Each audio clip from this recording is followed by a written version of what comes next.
Good morning or good evening, church, depending on when you're watching this. It's my privilege this morning to bring our message. Special welcome to anybody who might be new or who might be watching at Marion Church physically. It's great to see you, and I can't wait to be there next week. Looking forward to it. If you're watching church at home in your pajamas, like I have been for the last 8 weeks, enjoy it while you can, because we are coming back to Marion in the flesh, in person, and I can't wait to be there with you. A couple of weeks ago, we started a new preaching series about signposts. And I have to admit, when I got Bill's email about the new preaching sermon, I went, he's lost it. He's lost his marbles. Because I looked at it and went, signposts, I walk past or drive past probably 100 signposts every day. I never read them. Because in my head, I know where I'm going. I don't need no signpost. More importantly, those signposts aren't changing very often. So I sat there and I looked at Bill's thing and I went, I'm not sure how I feel about this. But I stuck my hand up and said, look, yeah, I'll jump in there. I'll put my hand up for one week. And this morning, or today, I should say, we're going to be focusing on the pressure signpost and what that looks like. I picked that one in particular because pressure is something that I think all of us have had some experience with. I consider myself someone who is probably constantly putting themselves under more pressure than they need to be. I remember when I was at school, I had this one teacher who was very fond of the phrase, pressure builds diamonds. He was a science teacher.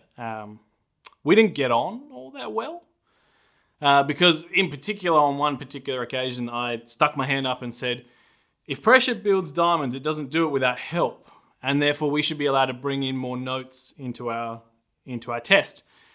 He was not impressed, and he did not allow me to bring any notes in. I did not see how this was fair, but there you go. But that really started the journey up for me of trying to understand what pressure meant, because what I didn't realize was that my teacher was trying to tell me that whilst pressure is a part of everyday life or a part of a lot of situations, it doesn't mean that it has to dictate the terms of what it is that we can do. It doesn't mean that it has to be in the driver's seat and in control. Now, obviously, 15-year-old me in science class didn't grasp that concept, and 25-year-old Riley is still struggling to grasp that concept. But I'm going to try and expand that out a little bit more for you. As a student, or as a law student, as someone who studies and works both full-time at the same time, no stranger to pressure. But I think probably my biggest leap forward in trying to understand what pressure was about happened at the final weeks of my first year of university.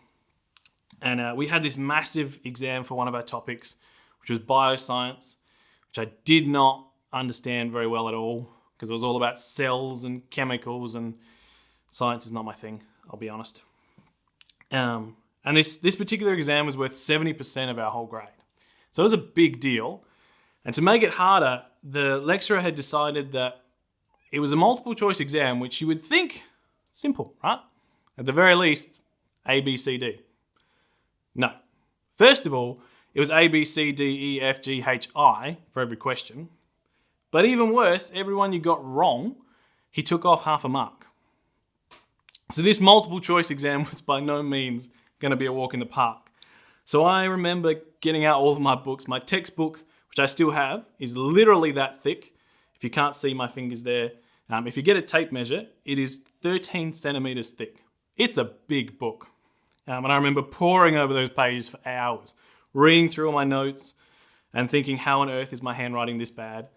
And I spent 3 weeks of basically just not sleeping. I consisted on a diet of 2-minute noodles in between study breaks. And I was pretty close to just collapsing and just melting down and just not going to the exam. But I rocked up. It was a Friday morning exam, which I think was cruel, but never mind. And so we walked in, and I walked up to my friend who was standing there, just leaning against the wall, cool as can be. And I just looked at him and went, you know this is bioscience today, right? This is 70% of our grade, and I don't understand a thing. And I knew that he didn't understand any more than I did. He'd been sitting next to me the whole semester. I was like, I know that I have worked harder and done more study than you have. How on earth are you not stressed out of your mind right now? And he looked at me and he said, what are you worried about? we're gonna go in a minute. We're gonna sit down, get our exam paper, and do our exam. I said, yeah, I know that, but if we don't do well in this exam, we won't be able to transfer into the course we want to do. We won't be able to go on and we were trying to transfer into paramedics. We wouldn't be able to do that. We won't be able to get the career we want. We won't be able to get the life we want. We're going to end up alone in a cave somewhere, not doing anything. And he went, whoa, someone's not having a good day. And he looked me dead in the eye and he said, all of those things might happen. But thinking about them, or thinking about any one of those things, does not change a single question on that exam paper. We're going to walk in a minute, regardless of what is running through your head about what might happen. That exam paper is going to be exactly the same. And I just sat there and went, yeah, but... Oh yeah, that's true. Because what my friend was saying was, you can sit there worrying about the pressure that you're under or what might happen if the task at hand doesn't go ahead, but you're far better off focusing on the task that is in front of you, preparing for that exam and focusing on the questions that are there. Worry about what's going to happen if you fail afterwards. But the more you worry about what's going to happen, the less time you spend preparing for that exam and the more likely you are to fail subsequent exam or whatever task it might be that you're trying to perform. And the moment that I grasped that, a few minutes before the exam, I actually felt calm and I was at peace. And I went in, sat down, got my exam paper, looked at question 1, didn't know the answer, and spiraled again. But that's a different story. My friend's point was still valid. For that moment when I wasn't worrying about what was actually on the page or what I could do or what would happen if I couldn't perform in the classroom, I was calm and at peace. In Philippians chapter 1, verse 27, it says, above all, you must live as citizens of heaven, conducting yourselves in a manner worthy of the good news about Christ. Then whether I come and see you again or only hear about you, I will know that you are standing together with one spirit, one purpose, fighting together for the faith which is the good news. Paul's basically telling us that no matter what it is that we're doing, no matter what task it is that's before us, we should be doing it in a manner that is glorifying God. Now, what that actually looks like is obviously going to depend on the task that's in front of us. Studying for an exam is vastly different than preparing for a footy match, for example, but both of them have their elements of pressure. So I can't tell you what your particular circumstance is going to look like when it comes to glorifying God, but I can tell you what it doesn't look like. And it doesn't look like caving under pressure that we place upon ourselves. It doesn't look like spending more time focusing on what might happen if we fail than it does on preparing for what God has asked us to do.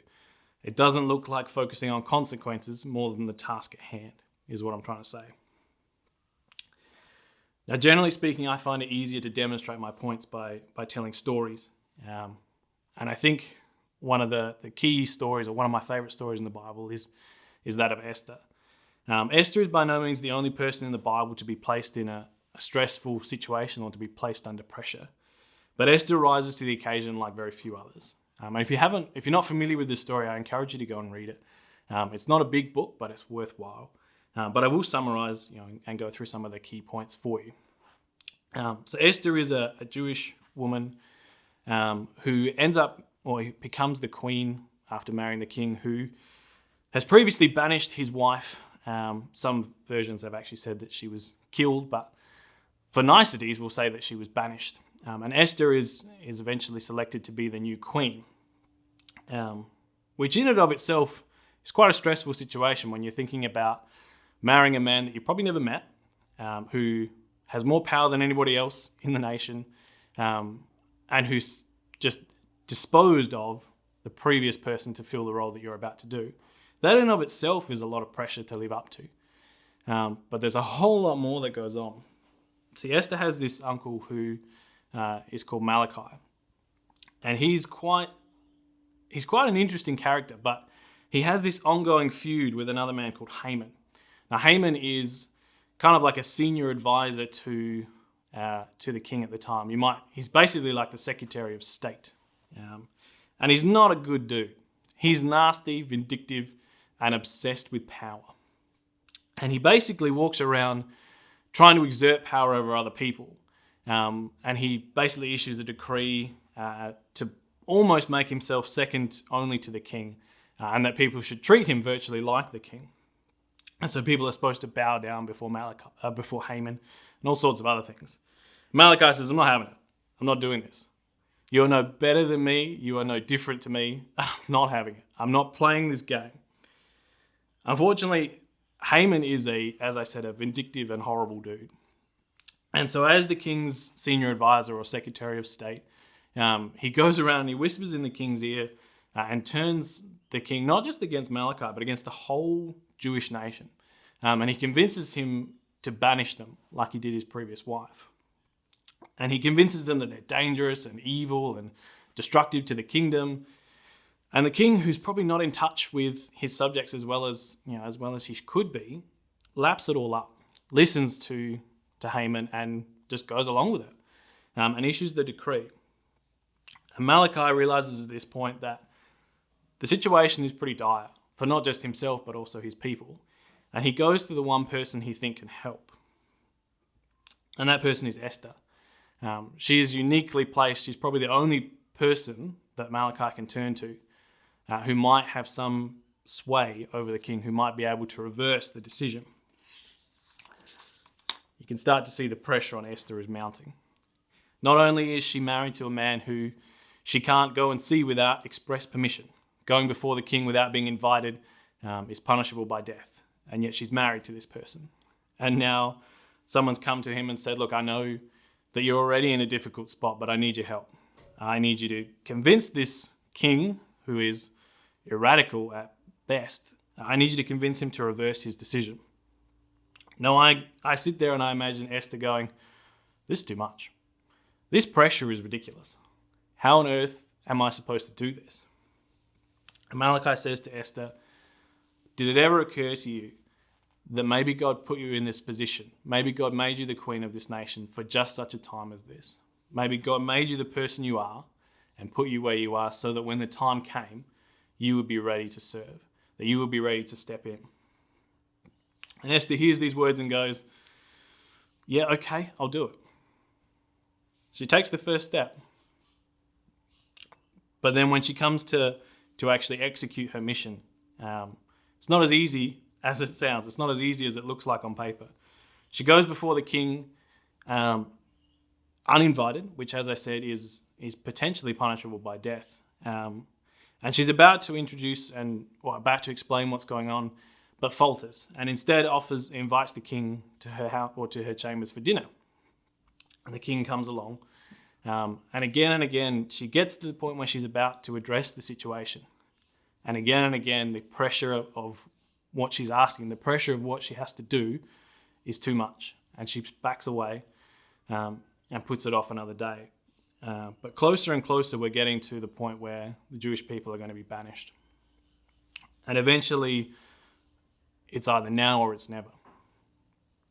And so Esther summons all of her courage. She goes before the king and explains, not only will you be banishing the Jewish people, but you'll be banishing my people. You'll be banishing me. And this is wrong. This Haman dude is not your friend. He's not a good man. She's putting it all on the line. She knows perfectly well, if the king doesn't like what she's got to say, she's done. Not just banished, probably executed. But she puts it on the line anyway. She stands before the king and she says, look, I need you to change this decision. And ultimately the king does. And Haman is disposed of and the Jewish people go on to live and not be banished. The story of Esther has so many key points, but when we're talking about pressure, the amount of pressure that Esther is under is incredible. Until you look at it in a bigger picture sense. When you think about it, the only pressure that Esther was under was the pressure that she put on herself by thinking about what might happen in the future, what might happen when she was executing God's mission. The only time that we're under pressure is when we think about how we can fail. James 1:12 says, "Blessed is the man who remains steadfast under trial, for when he has stood the test, he will receive the crown of life, which God has promised to those who love him. The pressure that we're under is a result of wondering what will happen if we fail. But the most important thing to remember when we think about that is that God does not fail. When we're doing the task that God has put before us, when we're working for God, when we're listening to him, God does not fail. God does not feel pressure. Think about this logically. I often feel pressure when I'm working towards a deadline, and I'm wondering whether or not I can get it done in time. God has all of eternity. Deadlines have no meaning when you have all of eternity to do what you want, to achieve the task that's in front of you.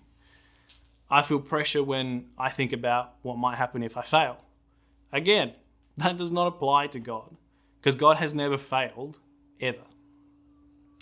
So when we stand before God and we are doing what it is he's called us to do, and we feel pressure about what is behind us, that pressure is of our own making. It's not something God has put upon us. It's not something that has anything to do with God's mission. It's to do with what we're thinking about, because we're focused on the outcome rather than the task that God has put before us. We've taken our eyes off of the prize, taken our eyes off of God, and we're worried about what will happen when we're on our own, rather than remember that we are doing this mission or this task with God, for God, and God does not fail. And the moment that we grasp that concept is the moment that that pressure goes away. There's no need to feel pressure if you can't fail. Only reason to feel pressure is when you're thinking about how you could fail. But when we remember that we are walking with the Lord, we can't fail. And therefore the concept of pressure does not apply.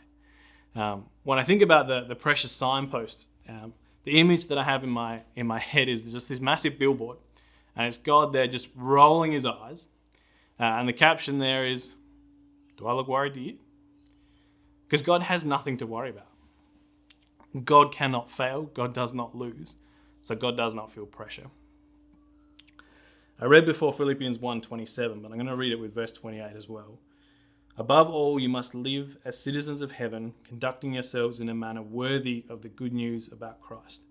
Then whether I come and see you again or only hear about you, I will know that you are standing together with one spirit and one purpose, fighting together for the faith which is the good news. Don't be intimidated in any way by your enemies. This will be a sign to them that they are going to be destroyed and that you are going to be saved, even by God himself." Paul's telling us not to focus on what our enemies are saying, what the world is putting in front of us. God is telling us that if we focus on God, if we are doing everything we can in a way that is glorifying God, there's no need to be afraid. There's no need to feel that weight of pressure. There's no need to worry about what might happen. If we're focusing on the task that God has given us, everything else can be put aside, because God does not feel pressure, because God doesn't need pressure. I'm going to close my message there in prayer, but I would invite anybody who might be wondering, what this whole God concept is about, who this guy is, or maybe someone who, maybe you're sitting at home thinking, I'm still under pressure. I listen to what you're saying, Riley, but that doesn't help me. The pressure that I'm facing is beyond that. I want to encourage you today to do a couple of things. First of all, read the book of Esther, pray. But in fact, before you do either of those things, there's a button down in the corner of your screen that says live prayer. And if you press that button, we can pray with you right now. We can pray with you online. We can pray with you in person if need be. If we need to catch up with you, we will do that. But if you press that live button and you say, look, I need to pray about something, then we will be there with you and God will be there with you. And we can talk about whatever it is that might be putting you under stress or putting you under pressure. And we can show you how God doesn't worry about pressure. God worries about what is in front of you. God worries about the fact that he loves you more than anything. So on that note, will you pray with me now? Heavenly Father, we come this morning or this evening, and we thank you that you are a God who is all powerful and is almighty. And we thank you that you are a God for whom pressure does not apply. You don't get stressed. You don't get worried because you are all powerful. You don't have a concept of failure because you don't fail. You have all of eternity, so the concept of deadlines do not apply to you. Father, we would ask that as we mount pressure on ourselves in the future, as we bury ourselves in stress and focus on what it might happen if we fail, I would ask that you would remind us to walk with you and to glorify you, and to remember that when we are doing those things, when we are walking with you, we cannot fail, and therefore whatever we're thinking about that might happen can't happen if we're with you, Father. And I thank you that you will never abandon us and that you will keep walking with us, even if we're not looking at you, even if we're worried about what's over here, you are still right beside us, Father. In your heavenly name, we thank you for these and all things. Amen.